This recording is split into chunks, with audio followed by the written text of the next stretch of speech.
Welcome you all in this PYQ series. आज हम solve करेंगे प्रीवियस ईयर क्वेश्चंस में सबसे पहले इलेक्ट्रोस्टैटिक का एक क्वेश्चन।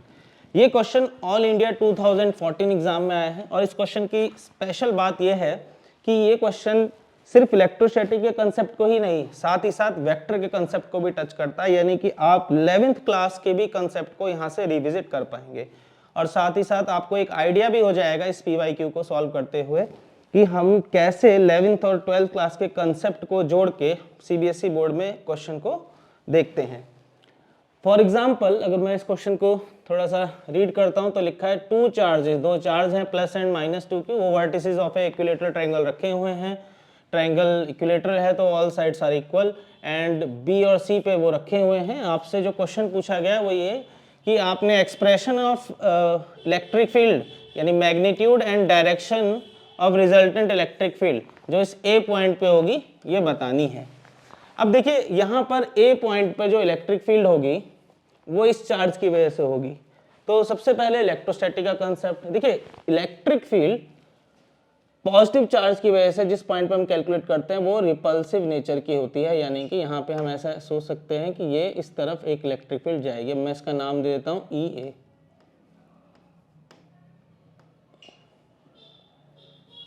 EA ठीक है।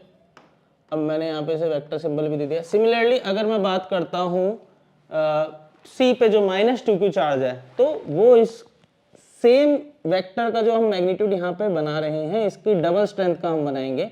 रीजन है बिकॉज बेटा चार्ज का जो स्ट्रेंथ है वो भी ट्वाइस हो चुका है। आइडियोलॉजिकली अगर आप ऐसा नहीं करते तो कोई फर्क नहीं पड़ता, लेकिन ये एक कंक्रीट आइडिया दे देता है जो एग्जामिनर भी आपकी कॉपी इवेल्युएट करेगा तो उसको भी पता चलेगा कि बच्चा जानता है कि जो इलेक्ट्रिक फील्ड है उसकी स्ट्रेंथ डबल हो जाएगी यहाँ पे। अब हमने दोनों पॉइंट आउट कर लिए इनकी डायरेक्शन। अब देखिए रिजल्टेंट क्या आएगा, रिजल्टेंट इन दोनों का अगर मैं हेड टू टेल लगाऊं तो कुछ इस तरीके से आएगा, तो इसको बोलते हैं ER। बेसिकली आपसे पूछा गया है कि आप इसी ER को फाइंड करें, ठीक है। अब यहाँ पर इसे फाइंड करने के लिए अगर मैं सॉल्यूशन की तरफ जाता हूँ तो देखिए सॉल्यूशन में लिखता हूँ तो मेरे से पूछा गया है रिजल्टेंट इलेक्ट्रिक फील्ड निकालिए। तो रिजल्टेंट इलेक्ट्रिक फील्ड सम होगी electric field due to charge at B plus electric field due to charge at C। अब ये वेक्टर एडिशन है, आप इसे नंबर्स की तरह ऐड नहीं कर सकते।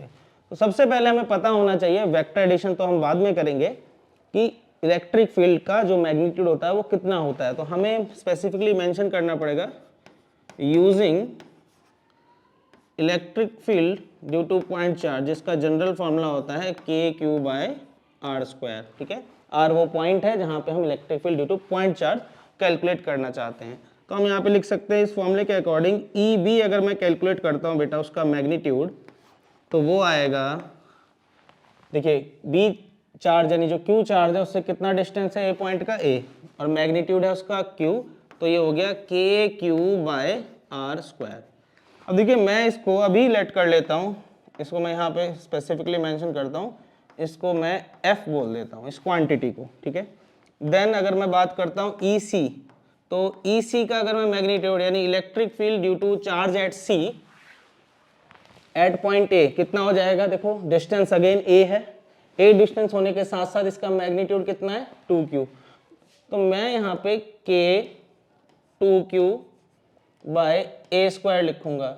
बच्चों अगर मैंने इसे F बोला है तो ये इसका ट्वाइस मैग्नीट्यूड हो जाएगा, यानी कि मैं इसे यहाँ पे लिख सकता हूँ से लिख दूंगा बिकॉज उससे मल्टीप्लिकेशन का मिसकंसेप्शन क्रिएट हो जाएगा। तो मैंने अभी बता दिया कि अगर मैं इसे F बोल रहा हूँ तो ये ऑटोमेटिकली 2F हो गया। अभी मैंने इसलिए किया कि जब मैं बाद में इसे रिजल्टेंट की तरह से ऐड करूंगा तो मैं इन वैल्यूज के साथ लिखते हुए मेरे को काफ़ी जो है वो इक्वेशन क्लमसी सी हो जाएगी, मेरे को काफ़ी उसे लिखने में दिक्कत आएगी और एग्जामिनेशन में भी आपने ऐसे ही करना है। दूसरी बात, यहाँ पे जब मैंने 2Q लिखा तो मैंने कोई माइनस साइन नहीं लगाया बिकॉज बेटा ये क्वेश्चन एनालिसिस मेथड से सॉल्व हो रहा है, नॉट प्योर वेक्टर मेथड से।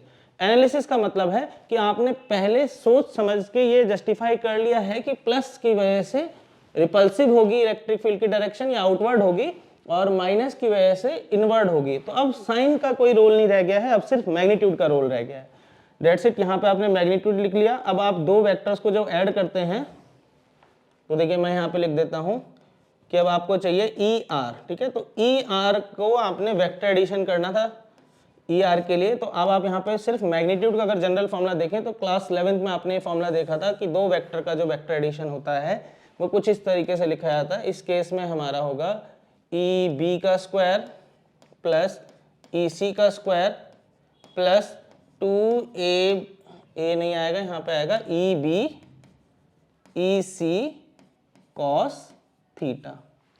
अब यहाँ पर ई बी आपका है बेटा f, ठीक है, आपने उसे f डिनोट कर दिया है। अब आपको पता चल रहा होगा अगर मैं यही वैल्यू लिखता तो कितना मुश्किल होता, मेरे को यहाँ पे लिख के अगेन स्क्वायर होता आर स्क्वायर का अगेन, तो मुश्किल होती। तो मैंने इसे आसान करने के लिए पहले लिख दिया था ई सी की जगह पे मैं लिखूंगा 2f का स्क्वायर और प्लस 2 ई बी की जगह पे मैं लिखूंगा f, ई सी की जगह मैं लिखूंगा 2f और cos थीटा। अब ये थीटा क्या होता है बेटा, ये थीटा होता है जिन दो वेक्टर को आप ऐड कर रहे हैं जब उनको टेल टू टेल ज्वाइन करते हैं, जो कि यहाँ पर है टेल टू टेल कनेक्टेड, इन दोनों के बीच में एंगल।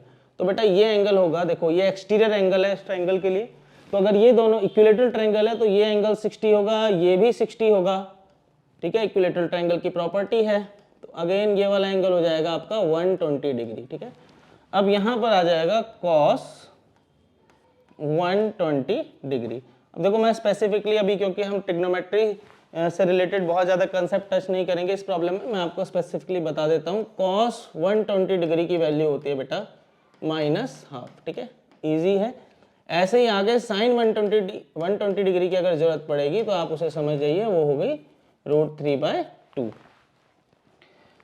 अब यहाँ पर इसको नेक्स्ट स्टेप में हम ऐड कर लेते हैं, सॉल्व कर देते हैं बेसिकली। तो ये हो गया बेटा आपका f² प्लस 2f² यानी कि f² प्लस 4f², यहाँ पे प्लस देखो ये हो जाता है 2 × 2 4f² और बेटा मल्टीप्लाई में -12 बिकॉज cos 120 डिग्री की वैल्यू होती है -12। अब यहाँ पर मैं अगर देखूँ सॉल्व करके नेक्स्ट लाइन में, तो देखो थोड़ा हम यहीं पे एनालिसिस से सॉल्व कर सकते हैं। ये हो जाएगा 2 से 2 कट गया, माइनस का 2f², इधर 4f² है, तो ये बेसिकली यहाँ पे सिर्फ 2f² बचेगा उस माइनस की वजह से। तो ओवरऑल ये आ जाएगा 3f², ठीक है। अगेन ये रिजल्टेंट वेक्टर का जो है मैग्नीट्यूड है, तो मैंने लिख रहा हूँ ER = यहाँ पे f² बाहर आ सकता है, ये हो गया √3f, ठीक है। अब आपको आसानी ये हुई इस प्रोसेस से कि अब आप f की वैल्यू डायरेक्ट दोबारा लिख सकते हैं, बिकॉज क्वेश्चन में अगर कोई चीज़ आप एज्यूम करते हैं या आप लेट करते हैं तो लास्ट में वो आंसर में रिप्रेजेंट नहीं कर सकते। तो यहाँ पे हम अगेन अपनी वही सेम वैल्यू स्टैंडर्ड रिटेन करेंगे। तो हम अब f को लिख सकते हैं KQ/R², ठीक है। तो मैं थोड़ा सा इसे साइड ले जाता हूँ, तो देखो मैं यहाँ पे E नेट लिख सकता हूँ √3 × KQ²/A²। तो देखो मैग्नीट्यूड का जो क्वेश्चन है वो कंप्लीट हो गया। मैं यहाँ पे एक चीज़ ऐड करना चाहता हूँ बेटा कि अगर इस तरह क्वेश्चन में, वैसे तो यहाँ पे स्पेसिफिकली मेंशन है कि आप मैग्नीट्यूड निकालिए और डायरेक्शन भी, लेकिन ध्यान रखिएगा अगर वो सिर्फ इलेक्ट्रिक फील्ड भी बोलता तब भी आपको ये दोनों चीज़ कैलकुलेट करनी थी, because electric field is a vector quantity. और अगर आप उसमें दोनों आंसर नहीं देंगे, यानी एक वेक्टर क्वांटिटी के लिए मैग्नीट्यूड एंड डायरेक्शन, तो वो आंसर कंप्लीट नहीं होगा। इसलिए ध्यान रखिए इस क्वेश्चन की लैंग्वेज में, क्योंकि दोनों बता रखे थे तब आप कर रहे हैं, अगर इलेक्ट्रिक फील्ड भी होती तब भी आपको डायरेक्शन बताना कंपलसरी होता, ठीक है। तो मैग्नीट्यूड निकल चुका है और ये करेक्ट आंसर है, आप यहाँ देख सकते हैं Q √3/4πε0 A²। K को हम 1/4πε0 बोलते हैं, तो ये, और A² मैंने इसलिए लिखा, देखिए मैंने यहाँ पे सारी जगह पे ये A² है इसका सेपरेशन, तो यहाँ पे भी हमने A² लिखा है, ठीक है। अब आ जाते हैं डायरेक्शन कैसे निकालें। तो देखिए डायरेक्शन के लिए अगेन ये क्वेश्चन इलेक्ट्रोस्टैटिक से शुरू हुआ था, बट ये वेक्टर, इसमें वेक्टर का लॉजिक ज़्यादा है, क्योंकि इलेक्ट्रिक फील्ड का तो एक सिंपल सा formula due two point charge use हुआ है, बाकी सब वेक्टर से रिलेटेड है। तो वेक्टर की जब डायरेक्शन निकालनी होती है, खास करके टू वेक्टर्स का जब रिजल्टेंट हम निकालते हैं, तो देखो रिजल्टेंट तो ऐसे निकल गया, ये वाला EV वेक्टर था, बिल्कुल वहीं से आप समझ सकते हैं, और अगेन इस EB को यहाँ ले जाएंगे तो ये हेड टू टेल रूल से ये इसका रिजल्टेंट आ गया, ठीक है। ये डायरेक्शन बार, यानी इसे ग्राफिकल रिप्रेजेंटेशन बोलते हैं। इससे हमें सिर्फ एक सेंस लगता है असली डायरेक्शन बताने के लिए we have to realistically tell कि एंगल कितना होगा। अब देखो यहाँ पर इस पर्टिकुलर फॉर्मेट में आपको जब एंगल निकालना है, ये दो वेक्टर हैं आपके EB और EC, तो मेथड यानी ये जो एंगल निकालना है, देखो आप रिजल्टेंट वेक्टर का एंगल निकालोगे या तो EB के सेंस में यानी EB की डायरेक्शन के हिसाब से बता दोगे या EC की डायरेक्शन के हिसाब से बता दोगे। तो अगर आप चूज करते हो सपोज EB के सेंस में आप डायरेक्शन बताना, तो आप फॉर्मूला यूज करेंगे tan alpha, alpha is the angle between EB and resultant intensity. तो जब आप tan अल्फा यूज करते हो तो ऊपर न्यूमरेटर में EC आता है और EC के साथ ही यानी इधर वाला वेक्टर आता है और उसी के साथ साइन थीटा, अगेन डिनोमिनेटर में भी देखो EB और EC के साथ ही अगेन कॉस थीटा। वेरएज कुछ स्टूडेंट अगर बीटा एंगल चूज करते कि सर हम तो बीटा बताएंगे, तो tan बीटा के फॉर्मूले में आप देख रहे हैं जब आपने बीटा चूज किया तो ये वाला वेक्टर ऊपर आ गया EB वाला, तो देखो EB sine theta again EC plus अगर ऊपर EB के साथ साइन थीटा है तो नीचे भी EB के साथ कॉस थीटा। ये क्लास 11th के बेसिक क्वेश्चंस हैं। चलिए अब इसे शुरू करते हैं यहाँ से। अगर हम सपोज करिए इस पर्टिकुलर कंसेप्ट से कर रहे हैं तो देखो क्या करेंगे हम यहाँ पे tan अल्फा, आप जानते हैं EC की वैल्यू आपने 2f डिनोट करी थी और साइन 120 डिग्री लिखेंगे, ये थीटा इतना ही था, और EB जो था आपका f था प्लस यहाँ पे अगेन बेटा 2f और cos 120 डिग्री। ठीक है, अब देखो यहाँ पे 2f मैंने आपको बताया था साइन 120 डिग्री की वैल्यू अभी पीछे √3/2 होती है और यहाँ पर f प्लस 2f और cos 120 डिग्री की वैल्यू होती है बेटा -1/2। तो आप यहीं से समझ जाइए, ये 2 से 2 कट जाएगा f और ये -f हो जाएगा, तो बेटा ये 1 यानी फिनाइट अपॉन कुछ 0 आ गया। तो जब किसी चीज़ को ऐसे फिनाइट नंबर को 0 से डिवाइड करते हैं तो प्रैक्टिकली जो है इसे मैथमेटिकली इसे बोलते हैं इन्फिनिटी। तो tan अल्फा जो था आपका वो हो गया इन्फिनिटी। अब आप जानते हैं tan अल्फा की वैल्यू इन्फिनिटी कब होती है, जब अल्फा = 90 होता है। तो यहाँ पे आप जब इस क्वेश्चन को यहाँ तक कर देंगे तो आपका आंसर कंप्लीट हो जाएगा। अब आपको आगे लिखने की जरूरत नहीं है, लेकिन डायग्राम साथ में सपोर्ट में होना चाहिए ताकि टीचर समझ जाए कि ये जो डायरेक्शन थी क्वेश्चन में, ये जो डायरेक्शन थी इसके साथ 90 डिग्री का एंगल बना के ये ER यानी रिजल्टेंट इंटेंसिटी ऐसे जा रहा है। वेयरएज दूसरा जो तरीका है यानी आप अल्फा ना निकालते आप बीटा निकालते तो देखो कुछ ऐसे होता। tan बीटा आप लिखते, tan बीटा आपने लिखा, अगेन EB का मैग्नीट्यूड कितना होता है f, तो आपने लिखा यहाँ पे f साइन 120 डिग्री और बेटा फिर वहां पे EC की जगह क्या था 2f plus EB cos theta यानी कि f cos 120 degree. Same logic अब दोबारा लगाइए, ये आ गया आपका tan बीटा = बेटा f की साइन 120 डिग्री की वैल्यू बताई थी आपको √3/2, अगेन डिवाइड करिए यहाँ पे 2f प्लस f और यहाँ पे बेटा -12।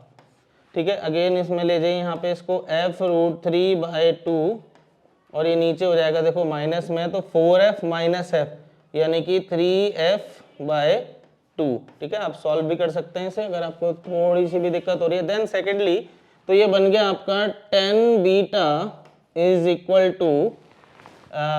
f √3, ये f से f भी कट सकता है, तो ये बेसिकली √3/3 बना, जो कि आगे चल के बन जाएगा tan बीटा = 1/√3। अब ये वैल्यू होती है tan 30 डिग्री की, यानी बीटा = हो गया 30 डिग्री। अब देखिए बीटा 30 डिग्री आने के बाद आपके पास एक पॉजिटिव इंपैक्ट ये हुआ कि बीटा एक ऐसी डायरेक्शन थी जो क्वेश्चन में पहले से मतलब एक फिक्स लाइन ट्रायंगल की भी वहां पे थी। देखो बीटा एंगल आपने कौन सा लिया है, ये वाला एंगल, तो ये है A और C के बीच में, A और C। ठीक है, तो अब आप आंसर इसके आगे भी लिख सकते हो कुछ और ये ज्यादा प्रॉपर होगा बिकॉज ये गिवन डायरेक्शन पहले से ही थी। तो देख रहे हैं आप आंसर कैसा है, ऑल्दो यहाँ आंसर में अल्फा लिख के करा है, लेकिन आप क्योंकि अल्फा बीटा इंटरचेंजेबल हैं, वो तो नेम्स हैं, तो देखिए लिखा है alpha = 30 degree with side AC, because answer देते टाइम जो क्वेश्चन में आपका स्पेसिफिक डायग्राम दे रखा है, आप अगर उसके सेंस में आंसर देंगे तो that is considered as more accurate answer. ठीक है, वो ज्यादा अच्छा परसीव किया जाएगा। और ये जो आंसर लिखे गए हैं CBSE मार्किंग स्कीम के अकॉर्डिंग लिखे गए हैं। तो ये ओवरऑल क्वेश्चन कंप्लीट हो गया। तो आप देख सकते हैं कि जब आप डायरेक्शन के सेंस में देंगे तो किस तरीके से आपको आंसर लिखना है। साथ ही साथ जब भी आप कोई फॉर्मूला या कोई कंसेप्ट इस्तेमाल करते हैं, जैसे यहाँ पे इलेक्ट्रिक फील्ड का इस्तेमाल किया तो आपने पहले लिखा कि इलेक्ट्रिक फील्ड का फॉर्मूला ये होता है, डेट्स वाई हम ईबी और ईसी को ऐसा लिख रहे हैं। जहां जहां मैग्नीट्यूड लिखना है तो वहां वहां मैग्नीट्यूड के लिए अलग से मॉडुलस लगाना जरूरी है। होपफुली आपको ये सॉल्यूशन समझ में आया होगा और इसी तरीके के कुछ पीवाईक्यू की सीरीज और डिफरेंट तरीके के टॉपिक की सीरीज को लेके हम आते रहेंगे। Thank you very much.